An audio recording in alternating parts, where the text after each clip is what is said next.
palingot. Yung pulahan. Lumot na. Kailangan wala mga pasok kiri ang vlogger.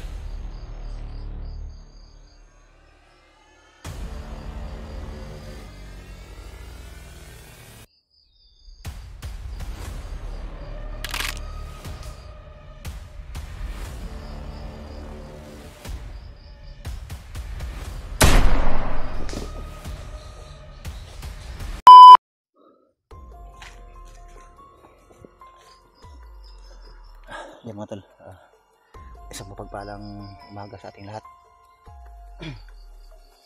Hindi ako nakapag-upload ng mga video kahapon mga tol dahil pinuntahan ko yung area kung saan nila dinala yung bihag. So natunton ko na mga tol yung kinaroroonan ng mga bihag mga tol. So pinuntahan ko kagabi. Hindi ko lang nakuha dahil napakalakas talaga ng ulan. Sobrang lakas ng ulan kagabi mga tol. Tapos yung kuta nila kung saan yung bihag ay nandun din yung mga bandido. Grabe, sobrang dami nila mga tol. So napag-isipan ko na lumayo muna. So hanap muna ako ng tsimpo dahil parang hindi ko kakayanin. Grabe, sobrang dami na mga tol. Nasa mga 200 siguro na mga tao yung mga bandido. So napakadami na mga tol. Pero hindi ko pa nakita yung bihag mga tol. So, narinig ko lang sa usapan nila na yung bihag ay nandoon sa kanila. So umatras ako. So, mula dito mga tol, mga 2 kilometro mula dito yung kinaroroonan ng bihag.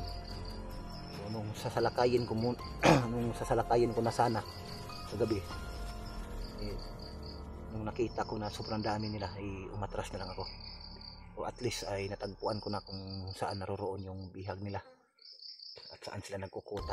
So may mga daanan pala sila na sikreto para doon nila idaan yung bihag mga tol.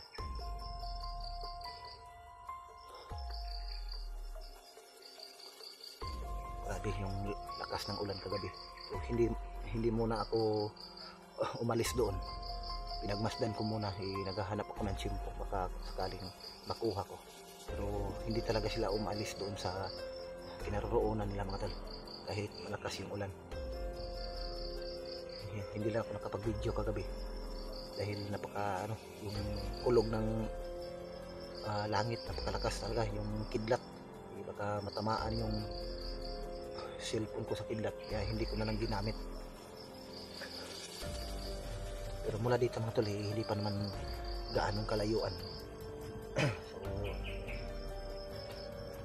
nasa mga 2 kilometro mula dito. So ikot-ikot lang muna ako dito, hanap ako ng tsimpo baka sakaling umalis yung iba ay agad ko namang i-rescue yung bihag mga tol. So sana ay nandun pa yung bihag, hindi pa nila inilipat. May kubo kasi doon sila nagtatago.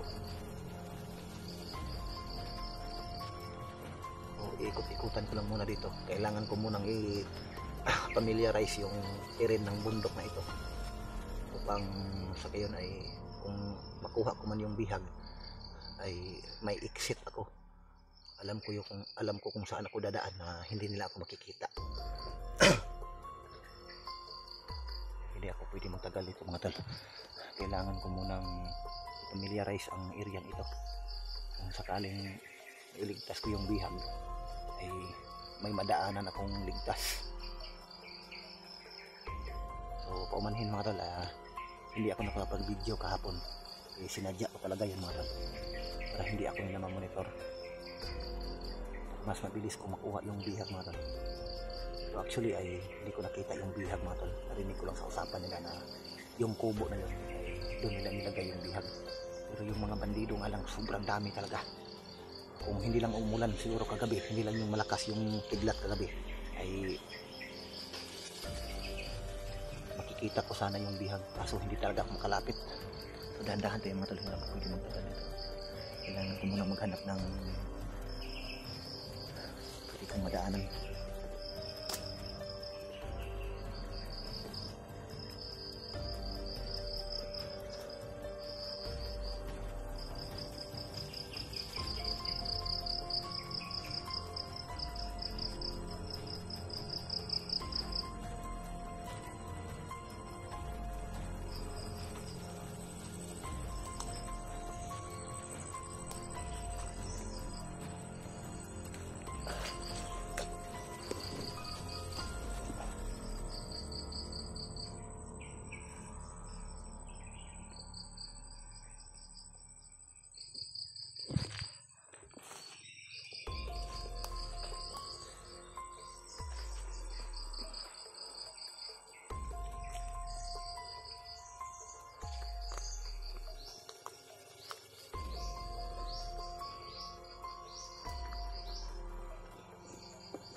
Ang laki ng ibon na yun.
Ya.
Damay.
May mga sumisigaw doon banda mo tol. Anak ng tinapay, nakita pala ko sa sniper. Ayun, naglilibot sila doon, no? Umiikot sila.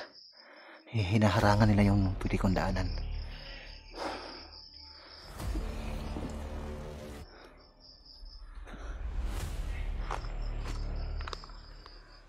Mamaya na ako alis dito mga tol. Nandyan sila banda. Iniikutan nila ako, hinaharangan nila yung daanan ko.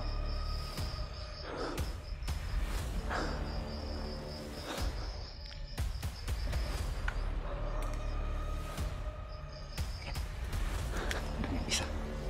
Parating yung isa dito.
patuloy pa rin sila sa paghahanap sa akin. Yung iba ay